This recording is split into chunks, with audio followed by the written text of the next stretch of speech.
you want to be healthier, yet you just don't know what to do. All these shows telling you this and that, but nothing seems to work. Well, listen close. Golden State Media Concepts has got something great for you. The Health and Wellness Podcast dedicated to workout trends, healthy eating habits, diet, and everything about healthy living. Join us in our banters as we help you not just live life to the fullest, but live it to the healthiest.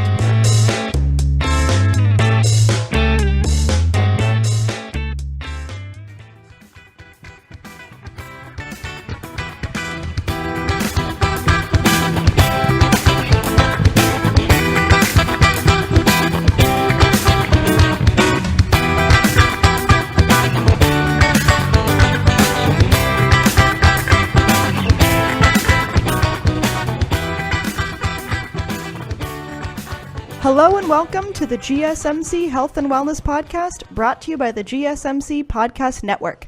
I am your host, Heidi, and I'm joined by the always wonderful Sarah. Hello. Well, Sarah, we are talking about a very cheery topic. We are talking about the flu. Woohoo! It's so super cheery. exciting. Yes. It's flu season, which is not nearly as popular as other seasons, like football season or boot season. I love boot season. Always a fun time. I personally enjoy it, as does my wardrobe. There's also open season and mating season and now flu season. I guess we're overlapping with boot season, perhaps. I'm not even a football fan, and I prefer football season to flu season. I prefer basically all seasons over flu season. Did you get a flu shot?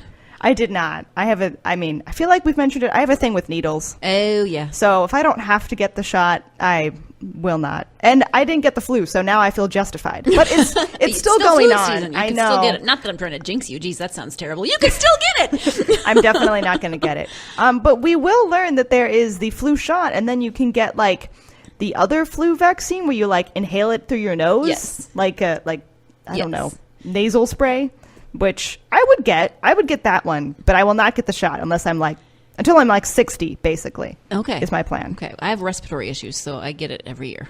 Yeah. No, the flu shot is a good idea. Unless you're like me who decided to not. But I did get the flu last year, so it wasn't fun. At least I had mild flu. I wasn't like dying, but it wasn't great. Can I just jump in here and say, when we're talking about the flu, we're not talking about the stomach flu. People often talk about the flu, they talk about the stomach flu. They're not the same thing. Yeah.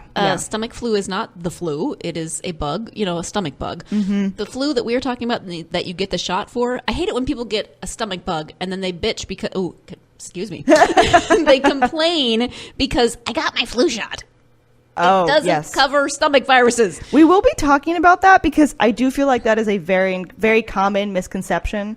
And I distinctly remember in my childhood getting the stomach flu. That is a memory that is really imprinted on my brain it stays because it was terrible. As does whatever you threw up that you can't eat for a while. No, it's bad. But we will talk about that. But yes, that is very true, and that's very important. We're talking about influenza, not the stomach flu. Yes. Which, again, the stomach flu has a different name because it's not really the flu. Right. But they're sort of related. You both feel bad. And when you have both of them, you feel terrible. And I hope you don't get both of them at once. That would be horrible. Oh, gosh. I mean, they can cross a little bit with symptoms, so it's kind of like the flu sometimes. Anyway, we will discuss it. But yes, I want to say we are talking about the flu, which is influenza. And I want to start by saying what it is so we're not getting confused.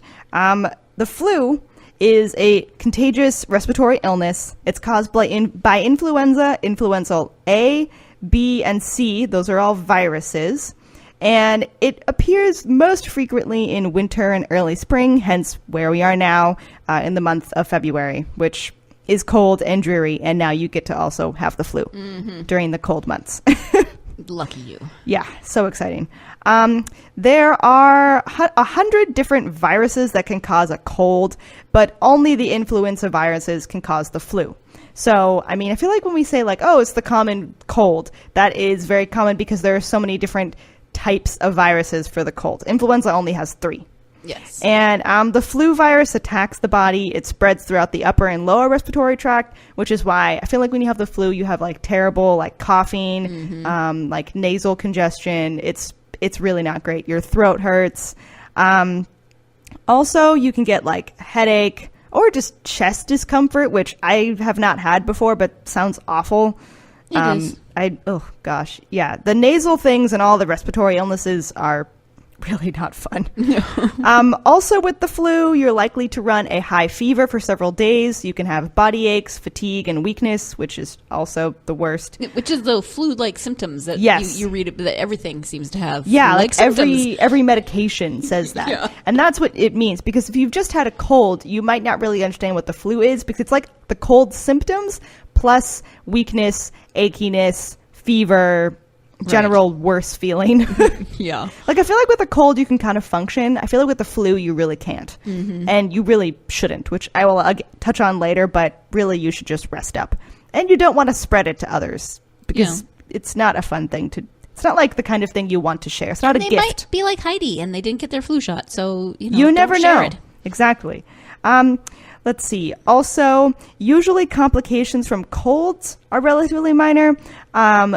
Case of the flu, it can possibly lead to life-threatening illnesses such as pneumonia.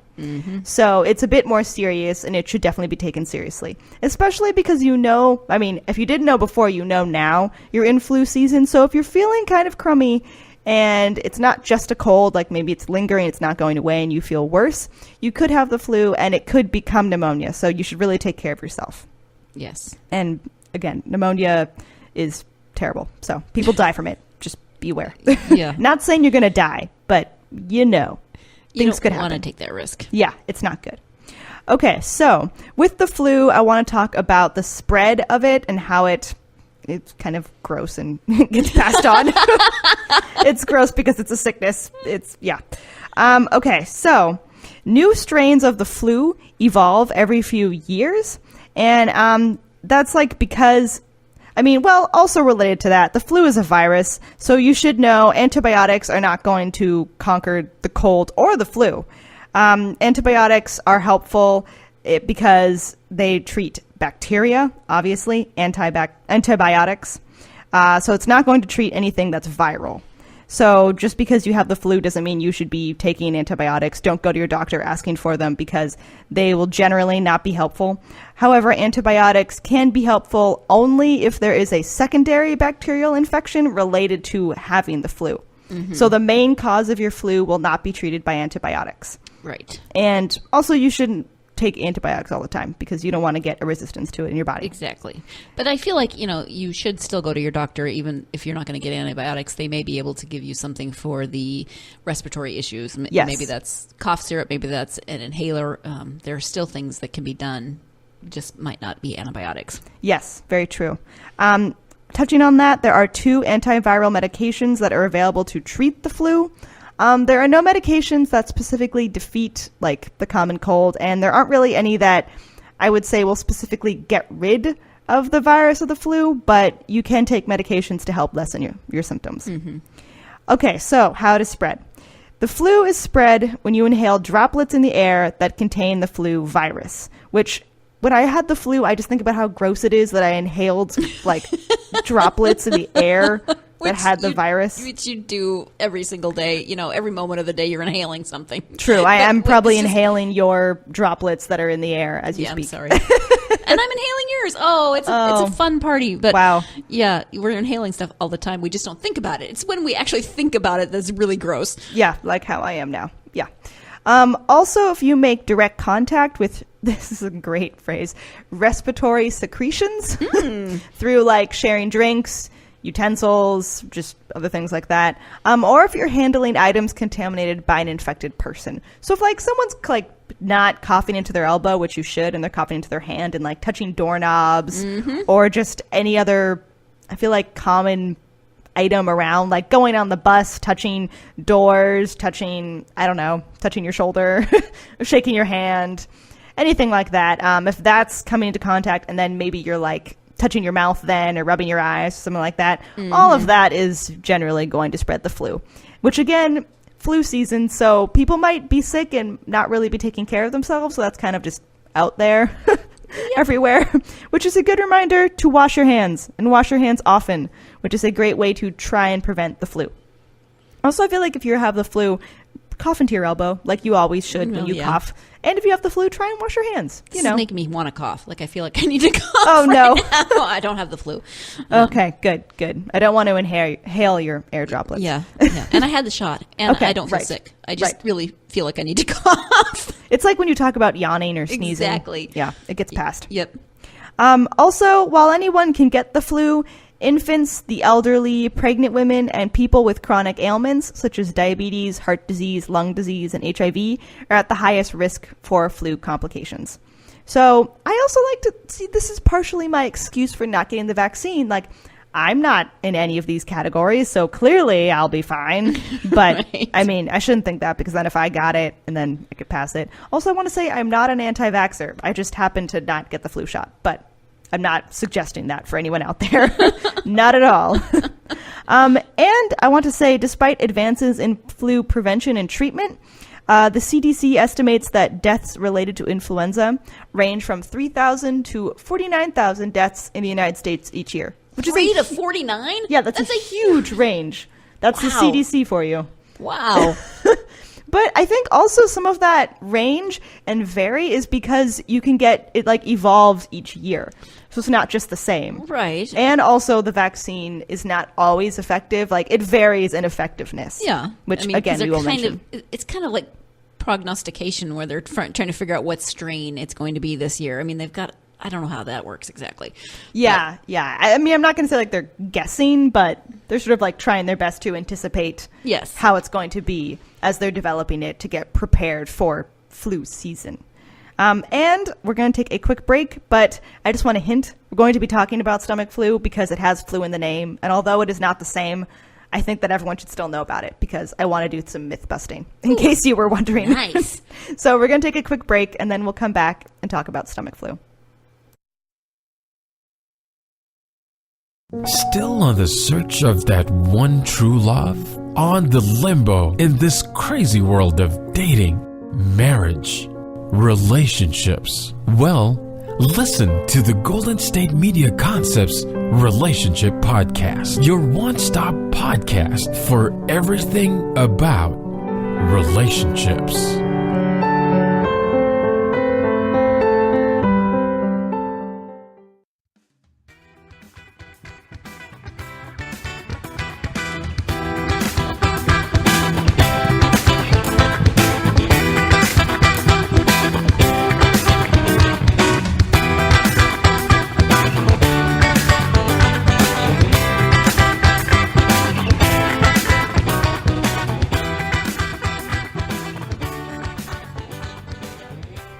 Welcome back to the GSMC Health and Wellness Podcast.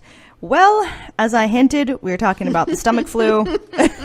So exciting. This is such a cheery episode. I just feel like I want to talk about it because it's something that has deeply impacted the memory of my childhood. So, and really my entire family's. Yeah. Okay, so, yes.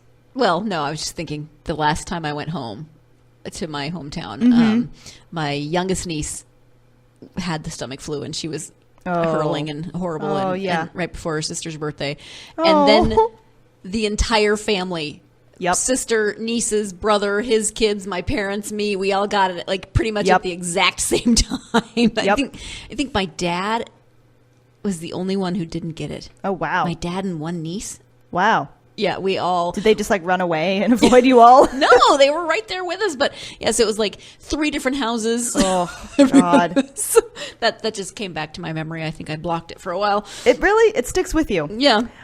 So stomach flu, I want to say stomach flu is a popular term. It's not really a medical diagnosis, which threw me off for a while because I looked up the stomach flu in the past and I just thought like maybe it's not a real thing, like maybe it's just other sicknesses.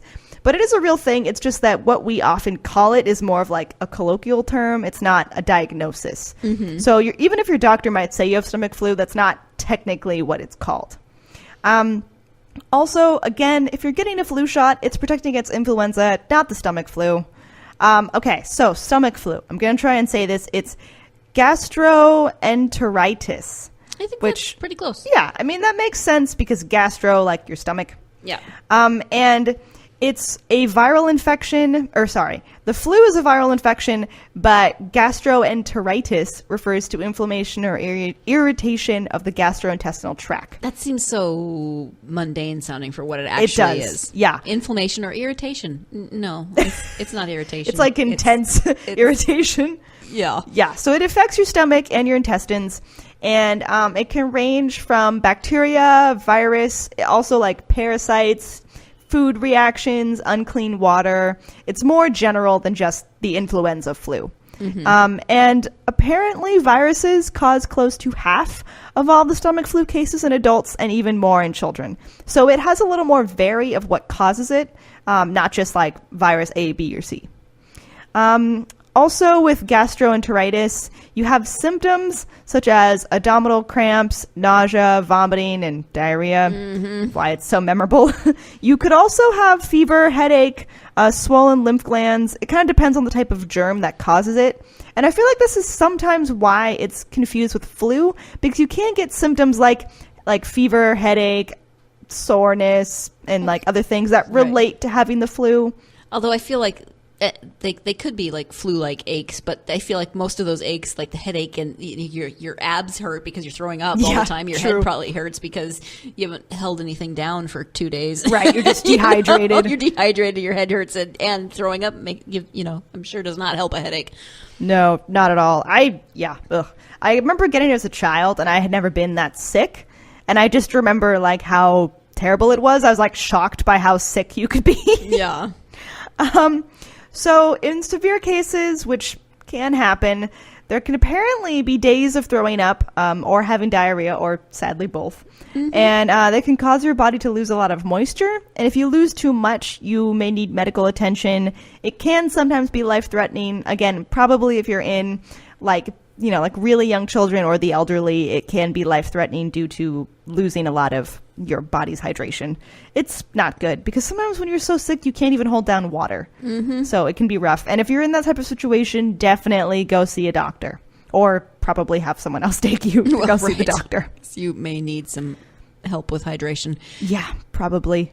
Also, as we've mentioned, stomach viruses can really spread fast. A lot of times they spread because people don't wash their hands, particularly after using the bathroom or for changing a baby's diaper, things like that. Wash your hands. Come on, folks. Please do. Also, which relates to what Sarah was talking about, many doctors call stomach flu a family affair. Which is because it's so highly contagious. It can affect like one member of the family and then just spread to everyone else. No matter how careful you all are being with hand, I mean, it's just in the air at that point, and you're all living in together in the. Yeah. You never know. I mean, if something's not even like completely properly cleaned, like a sink or whatever, it spreads so easily. It's not fun. I remember that definitely happened to me. It happened to me like around Thanksgiving, and then just everyone in my family got it, and it was just a Thanksgiving to remember, really. Yeah, ours was right around Thanksgiving as well. Yeah, which is a bad time because you're all making food. It's rough. Okay, so we're going back to influenza, back to the flu, not stomach flu. The real flu. The real flu. I know you're all excited to get back to the real flu. You were like, come on, get back to the real flu. Enough just lollygagging around. Okay, so I do want to mention an interesting fact. Most influenza viruses that infect humans seem to originate in parts of Asia, where close contact between livestock and people create a hospitable environment for mutation and transmission of the virus. Apparently, swine or pigs can catch both avian flu and human flu of a virus that acts, and they can be a host really for different viral strains, which is not good if people take care of pigs and things like that. Swine can transmit new forms of the virus to people in a way in which then, people go on and infect each other, and that can really transmit the virus. So, or be the beginning of an apocalyptic movie or television series. Yeah, it just causes terrible zombie apocalyptic situations. That's a different podcast. Yeah, well, that was interesting to me to learn that pigs can also have it. I mean, there is bird flu and things like that, but that the pigs can take in an animal virus, and then their bodies will mutate it into a virus that humans can have, which is very frightening.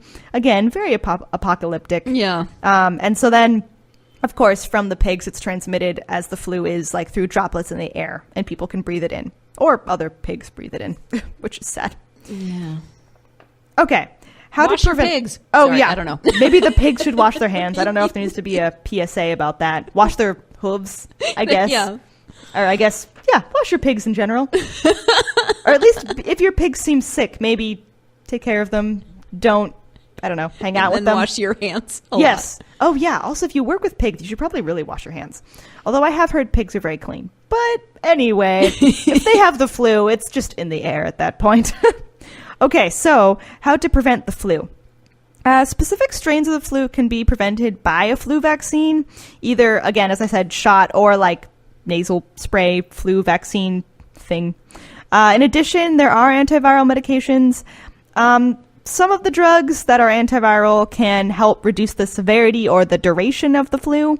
And if you're going to take them, it's best to use them within the first 48 hours of the appearance of flu symptoms. Also, even if you develop antibodies against a flu virus 1 year, those antibodies are unlikely to protect you against a new strain of the flu virus the next year, because again, it changes. Which is also scary to think that I almost feel like the virus is like outsmarting us, you know, like trying to take over the human race by continually evolving, which frightens me quite a lot. Also, I always remember in my biology textbooks, the little picture of a virus, which looks like sinister to me. It's with this little, like, weird legs and tentacles little, like, or whatever they are. Yeah, it's got... actually scary looking. And I don't like thinking that I am breathing that in the air and having it in my body, like, I don't know, replicating itself. It frightens me quite a lot. It's definitely science fiction. Well, except that it's science, not fiction. Real life. But the pig flu zombie virus is definitely a bit more in the fiction realm. But, you know, you never know. Yeah, hopefully. Okay, also, the influenza, I guess, I don't know. I feel like if I'm talking about how the flu is spread, I want to mention the vaccine. The 2019 vaccine in particular, influenza activity has picked up recently because it's flu season. Apparently right now we're in peak flu season, which is strange. But the good news is this season's flu is definitely milder than last year. And that is according to the CDC, which, if you don't know, is Center for Disease Control and Prevention. Also, according to the CDC, the flu is now widespread, 48 states and Puerto Rico. What are the 2 states that don't have it? Can I go there? I know. I don't know. How are they not getting it? Yeah. I guess maybe they all got the vaccine. Is it I'm not sure. Hawaii and Alaska? Because they're... I mean, Puerto Rico's not connected either, but... Yeah, I mean, maybe. I don't know. That could make sense. Since October 1st in 2018, there's been up to 20.4 million reported cases of the flu. Between 8.2 and 9.6 million flu-related medical visits, 214,000 to 256,000 hospitalizations, and not good, 13,000 to 22,000. Well, I feel like that's wrong, but there have been reported deaths related to the flu, which is not good and sad. But again, I feel like there are very vulnerable populations that should definitely be vaccinated. Also, unfortunately, there have been 7 pediatric deaths that were reported related to the virus, which is sad. Okay, also... Oh, that was just last week. Oh, yes. The 7 pediatric deaths were, I guess, last week. And, oh, this is sad. That brings the total flu-related deaths in children to 41 for this year, which is sad. Or at least for this flu season. Right. Still sad. Yeah. Regardless. Very sad. Okay, also to mention, some experts are attributing the calmer flu season to the effectiveness of this year's vaccine. Good job, vaccine makers. So that's good news. And it's also more effective than last year's vaccine. Also, for children up to 17 years, the vaccine is estimated to be 61% effective, which is good. And approximately 24% of adults ages 50 and over have been protected by the shot. Meaning they got it, or? I would assume meaning they got it. I don't know if that means that that's how many have not gotten the flu. I'm not sure. That's a little bit of a confusing statistic. Yeah. But it is good to know that these populations are getting the vaccine and that it's seemingly effective. Also, if you didn't know, if you already have had the flu this year, you can still get vaccinated because the flu virus can protect against more than one strain of flu. So you might have been infected by one strain, but you could also get a different infection with a different strain. That would suck. Yeah, that's really unfortunate. So it might still be worth to get the vaccine even if you've already had the flu, which I don't really know, but just to be safe, because you don't want to get it again. Yeah. Okay, so we're going to take a quick break, and then we'll be right back and continue talking about the flu. Tired of searching the vast jungle of podcasts? Now listen close and hear this out. There's a podcast network that covers just about everything that you've been searching. The Golden State Media Concepts Podcast Network is here. Nothing less than a podcast bliss with endless hours of podcast coverage. From news, sports, music, fashion, cooking, entertainment, fantasy, football, and so much more. So stop lurking around and go straight out to the Golden State Media Concepts Podcast Network. Guaranteed to fill that podcast itch. Whatever it may be. Visit us at www.gsmcpodcast.com. Follow us on Facebook and Twitter, and download us on iTunes, SoundCloud, and Google Play.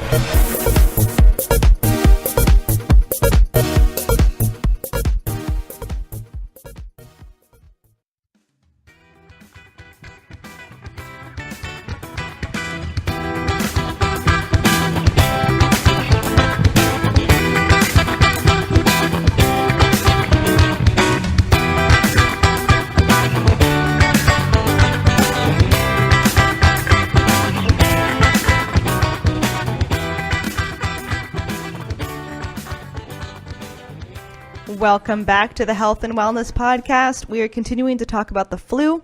I want to touch on how the flu is treated. Usually, if you have the flu, you don't really need more than like bed rest. You also want to make sure you're taking in plenty of fluids to treat it, because also you might have a fever, so you could be sweating it out. You don't know. But it's important to rest. In some cases, your doctor might prescribe an antiviral medication. Apparently, antiviral medications can have side effects. They could make you nauseous, potentially vomiting. Then you would have the flu, even though you think, yeah, sorry. Oh, yes, then you would have the flu, not necessarily the stomach flu. Right. It could just be your medication, which would be terribly confusing and just would really suck. Also wrong. You already have the flu, and then, oh, good, now I'm throwing up. Oh, that's terrible. The side effects could be lessened if the medication is taken with the food. Mm-hmm. Also, there are some home remedies that, I don't know if I'd really say they're home remedies. They're just things that you should probably do when you're sick. So you can do at home. So they're home remedies. They're good. So if you have the flu, it may help ease your symptoms to, again, drink plenty of liquids. You probably want to be drinking water, potentially juice and warm soups, and that is all to prevent dehydration. Also, when you're sick, it's also just really comforting to drink warm soup. Mm-hmm. It's nice. It feels nice going down your sore throat. Yeah, it really does. It's important to rest. Make sure you're sleeping. That can help your immune system fight infection. Sleep is really important in general, but especially when you're sick. You can also consider pain relievers, like over-the-counter things like acetaminophen, which is like Tylenol, other things, ibuprofen, like Advil, Motrin, and that can combat the achiness often associated with the flu. However, I learned this recently. Apparently, you want to use caution when you're using aspirin, like if you're giving it to children or teens. Yes. Because there's the risk of how do you say that? Rise syndrome? Mm-hmm. I had no idea about that. Yeah.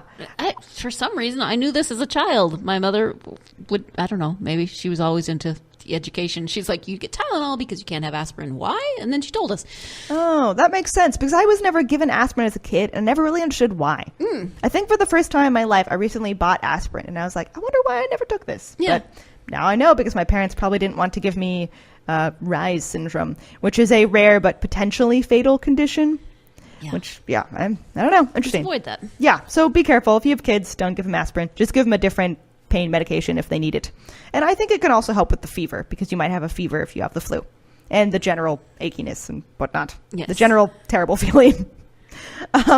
Also, to help control the spread of influenza, you should really stay home. Sick kids should stay home. And you should stay indoors and away from public until your fever has been gone for 24 hours, just to make sure you don't have it anymore. Because, again, you don't want to spread it to other people. And anyone who's taking care of you, you want to be careful. Anyone who's taking care of you should wash their hands. You should wash your hands if you have the flu. Try to stay away from other people if you can. Don't have big parties. Yeah. Yeah, it's important. Don't wipe your nose on your hand and then go touch stuff. No, please don't. Just stay in bed. Just rest. Have other people give you liquids. Take it easy. Yeah. In general, it's flu season, so wash your hands. And honestly, I just feel like you should stay away from anyone who seems sick. I think generally stay away from children because they don't know how to deal with sickness. I generally stay away from children anyway. Stay away from children. I feel like they're just going to be really sick, and they're not going to know how to wash their hands or clean themselves or not cough on you. They learn young how to, cough into their elbow, but that also doesn't mean that they're not going to wipe their nose on your shirt. Yeah, I've had that experience. Yeah. Or when they just are excited to see you, and then they touch you, and their hands are sticky and gross. And yeah. And touch your face, and they have no sense of personal space. No, they don't. Yeah. So anyway, be careful. If you're sick, stay at home, rest up. If other people around you seem sick, maybe just, work from home if you can. Or encourage your friend to go home because they seem sick. And in general, PSA, just don't get the flu because it sucks. Yep. Try and avoid it. I don't suggest it. And I hope you all have a wonderful rest of flu season. Enjoy the holiday. Backhanded sort of compliment, whatever that was. Please be careful. And that brings us to the end of the episode. Thank you all so much for joining. And please tune in to the next Health and Wellness podcast. You've been listening to the Golden State Media Concepts Health and Wellness Podcast, part of the Golden State Media Concepts Podcast Network. You can find this show and others like it at www.gsmcpodcast.com. Download our podcast on iTunes, Stitcher, SoundCloud, and Google Play. Just type in GSMC to find all the shows from the Golden State Media Concepts Podcast Network, from movies to music, from sports to entertainment, and even weird news. You can also follow us on Twitter and on Facebook. Thank you, and we hope you have enjoyed today's program.